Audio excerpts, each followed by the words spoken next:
In systolic heart failure, ventricular contraction is compromised.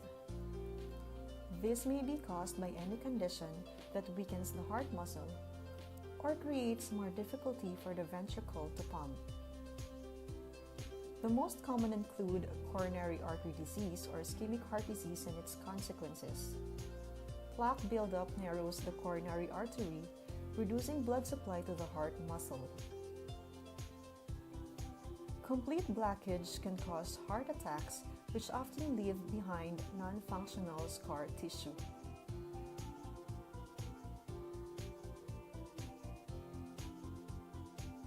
In dilated cardiomyopathy, the ventricular wall is dilated, becomes thin and weak.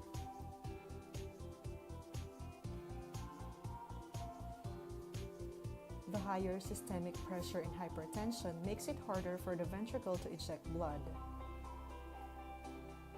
This is because the pressure in the left ventricle must exceed the systemic pressure for the aortic valve to open.